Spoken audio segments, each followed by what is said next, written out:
Hello friends, welcome to digital Pathshala. तो आज के इस वीडियो में हम यूपी टेट 2021 के अंतर्गत जो हमारा हिंदी का सिलेबस है उसमें समास से काफ़ी ज़्यादा प्रश्न पूछे जाते हैं। तो आज के इस वीडियो में हम समास को ट्रिक के माध्यम से पढ़ने वाले हैं और इस वीडियो को पूरा देखने के बाद आपके 2 नंबर बिल्कुल पक्के होने वाले हैं। तो वीडियो को पूरा अंत तक बहुत ही ध्यान से देखिएगा। वीडियो में आगे बढ़ने से पहले यदि आपने अभी तक इस चैनल को सब्सक्राइब नहीं किया है तो सब्सक्राइब करके बेल आइकन ऑन कर लीजिएगा। साथ साथ पीडीएफ पाने के लिए टेलीग्राम ज्वाइन कर लीजिएगा, लिंक डिस्क्रिप्शन में दिया गया है। चलिए पढ़ते हैं समास के बारे में। समास को इंग्लिश में कहते हैं कंपाउंड।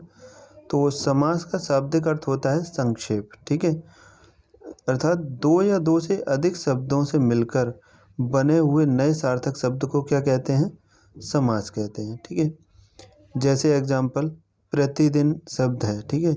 ये किस किस से मिलकर बना है? प्रत्येक और दिन से, यानी दो या दो से अधिक शब्दों से मिलकर एक नया शब्द बन गया। इसी को हम क्या कहेंगे? समास कहेंगे, ठीक है।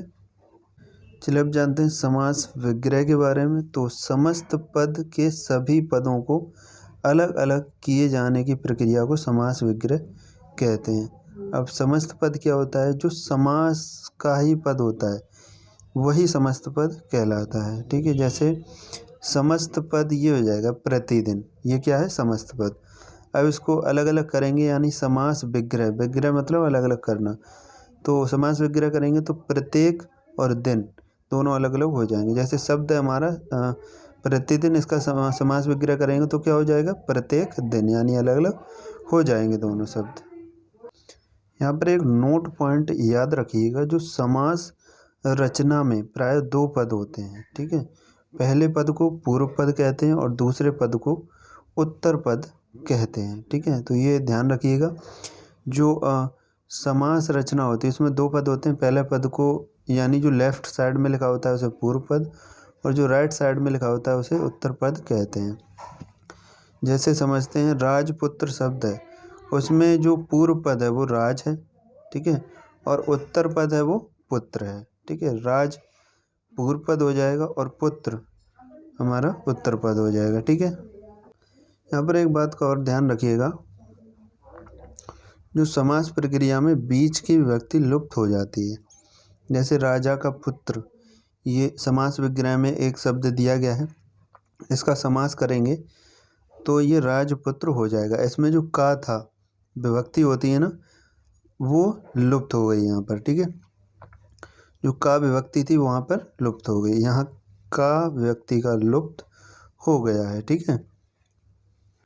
चलिए अब पढ़ते हैं समास के भेद। यहाँ से आपके प्रश्न एग्जाम में पूछे जाते हैं, इसको ध्यान से देखिएगा। तो समास के मुख्यतः 6 भेद होते हैं। पहला है अव्ययी भाव समास, दूसरा है तत्पुरुष समास, तीसरा है कर्मधारय समास, चौथा है द्विगु समास और पांचवा है द्वंद्व समास और छठा है बहुब्रीहि समास, ठीक है। चलिए पहला देखते हैं अव्ययी भाव समास। तो अव्ययी भाव समास क्या होता है? जिस समास का पहला पद यानी कि पूर्व पद अवयव होता है तथा प्रधान होता है उसे अव्ययी भाव समास कहते हैं। यानी जो अव्ययी भाव समास है उसमें पहला पद क्या होता है? प्रमुख होता है, ठीक है। इससे आप सेंस लगाकर पता कर सकते हैं अव्ययी भाव समास को। या फिर आपको अव्ययी भाव समास में पहला पद अवयव मिलेगा या उपसर्ग मिलेगा, ठीक है। और एक ट्रिक और है, यहाँ पर पहला पद आपको क्या मिलेगा? छोटा मिलेगा।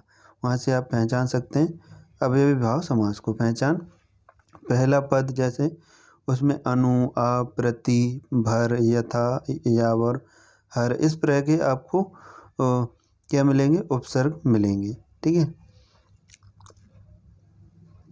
एग्जाम्पल के थ्रू समझिए। जैसे इसमें एग्जाम्पल दिया गया है प्रति प्लस दिन, तो इसमें प्रति क्या है? एक उपसर्ग है, ठीक है, अवयव है।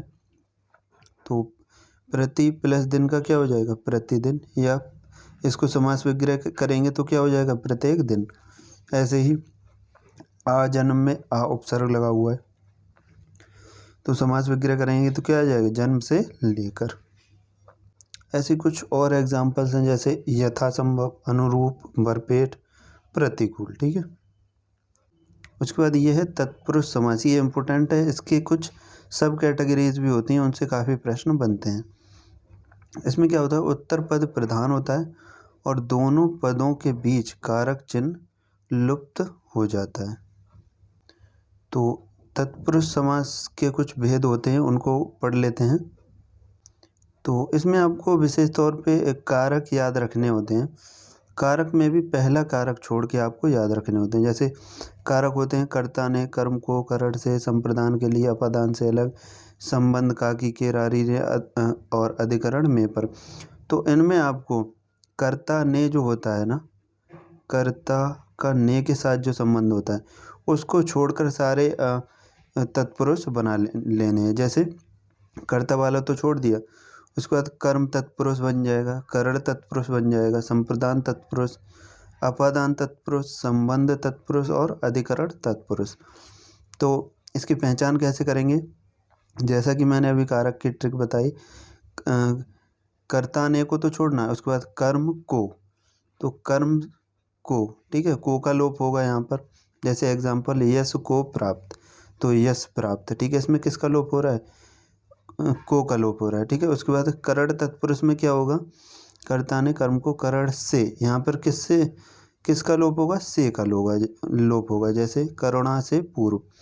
ऐसे ही संप्रदान तत्पुरुष में के लिए का लोप होगा, जैसे हाथ के लिए कड़ी, ऐसे हथकड़ी हो जाती है। उसके बाद में अपादान तत्पुरुष में कैसे पहचान करेंगे, इस पे भी से का लोप होता है, लेकिन इसका जो से का सेंस होता है वो अलग होने की सेंस में होता है, ठीक है। जैसे धन से हीन, धनहीन, यानी वो धन से अलग हो गया, ठीक है। ऐसे ही संबंध तत्पुरुष की पहचान कैसे करेंगे, इसमें का की के रारी रे इस तरह के संबंध दर्शाए जाते हैं। जैसे राजा का पुत्र राजकुमार, ठीक है, या राजपुत्र, जैसे राजा का पुत्र राजपुत्र, राजा का कुमार राजकुमार, इस तरह से हम याद कर सकते हैं। ऐसे ही अधिकरण तत्पुरुष में क्या होगा, में पर, ये शब्द का लोप होगा, जैसे शोक में मग्न, ठीक है।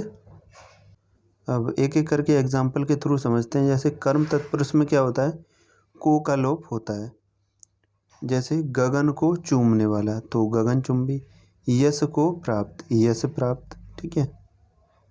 ऐसे ही नेक्स्ट है करण तत्पुरुष। करण तत्पुरुष में क्या होता है, से का लोप होता है, जैसे करुणा से पूर्ण, करुणापूर्ण, मन से चाहा, मन चाहा। ऐसे ही संप्रदान तत्पुरुष में क्या होता है, के लिए का लोप होता है, जैसे प्रयोग के लिए शाला, प्रयोगशाला, स्नान के लिए घर, स्नान घर, परीक्षा के लिए भवन, तो परीक्षा भवन। उसके बाद अपादान तत्पुरुष में क्या होता है, से, जो कि अलग होने की सेंस में होता है से, जैसे पथ से भ्रष्ट, पथ भ्रष्ट यानी पथ से भटक गया है। उसके बाद में गुड़ से हीन, गुड़हीन। उसके बाद में संबंध तत्पुरुष में क्या होता है, का की के रारी रे नानी ने, इस तरह के शब्दों का लोप होता है। जैसे राजा का पुत्र राजपुत्र, राजा का कुमार राजकुमार, जैसा कि मैंने ऊपर भी बताया था। उसका नेक्स्ट है अधिकरण तत्पुरुष, इसमें में पर का लोप होता है, जैसे शोक में मग्न, शोकमग्न, पुरुषों में उत्तम, पुरुषोत्तम, आप पर बीती, आप बीती, इसमें पर और में का लोप हो रहा है, ठीक है। उसके बाद है, ये भी इम्पोर्टेंट है, काफ़ी पूछा जाता है, कर्मधारय समास। तो इसमें आपको पहचानने की ट्रिक ये है कि के समान, रूपी, है जो, इस तरह के शब्द दिए गए होंगे, ठीक है।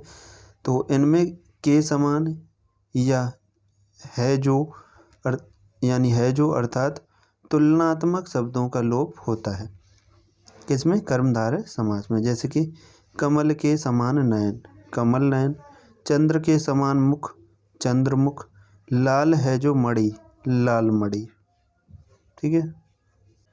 कुछ और एग्जाम्पल समझते हैं। जैसे महान है जो देव, महादेव, देह रूपी लता, देहलता, क्रोध रूपी अग्नि, क्रोधाग्नि, ठीक है। उसका दिगु, ये सबसे सरल है, इसमें समूह का बोध होता है और पहला जो शब्द होता है वो संख्यावाचक होता है। जैसे जिस समस्त पद का पूर्व पद, पूर्व पद मैंने बताया था, जो पहला पद होता है जो लेफ्ट में लिखा होता है वो संख्यावाचक विशेषण हो, वह द्विगु समास कहलाता है। इसमें समूह या समाहार का ज्ञान होता है। जैसे 7 सिंधुओं का समूह, सप्त सिंधु, इसमें आ रहा है ना संख्यावाचक, और समूह भी आ रहा है, तो आप समूह से भी याद कर सकते हैं और संख्यावाचक से भी याद कर सकते हैं। 2 ट्रिक मिल गई आपको यहाँ पर। दूसरा है 2 पहरों का समूह, दोपहर। 3 लोकों का समाहार, त्रिलोक। 9 रात्रियों का समूह, नवरात्रि। 3 रंगों का समूह, तिरंगा। ठीक है। उसके बाद है द्वंद्व समास। द्वंद्व समास में प्राय योजक चिन्ह देखने को मिलता है, जिसे हम हाइफन बोलते हैं। तो जिस समस्त पद के दोनों पद प्रधान हों तथा विग्रह करने पर और, या, एवं और अथवा लगता हो, वह द्वंद्व समास कहलाता है। जैसे नदी और नाले, नदी नाले। आगे और पीछे, आगे पीछे। तो इसमें आपको एक बात का विशेष ध्यान और देखना है, इसमें ज़्यादातर विलोम शब्दों का यूज होता है। उसके बाद नेक्स्ट और लास्ट है, ये भी काफ़ी इम्पोर्टेंट है, कि बहुब्रीहि समास। इसमें क्या होता है, कोई पद प्रधान नहीं होता है और दोनों पद मिलकर किसी तीसरे की ओर संकेत कर रहे होते हैं। जैसे लंबोदर, यानी लंबा है उधर जिसका। अब इसमें संकेत किसकी ओर किया जा रहा है, गणेश की तरफ। ठीक है। तो लंबोदर यानी लंबा है उधर जिसका, अर्थात गणेश। ऐसे ही दशानन, 10 हैं आनंद जिसके, अर्थात रावण। ठीक है। तो ये हो गया बहुब्रीहि समास। तो ये हो गया हमारा समास का ट्रिकी वीडियो। आई होप आपको ये पसंद आया होगा। वीडियो पसंद आया तो वीडियो को लाइक एंड शेयर जरूर करिएगा। साथ साथ चैनल को सब्सक्राइब कर लीजिएगा और बेल आइकन ऑन कर लीजिएगा, जिससे कि आपको सभी वीडियोज़ की नोटिफिकेशन मिल सके। Thanks for watching.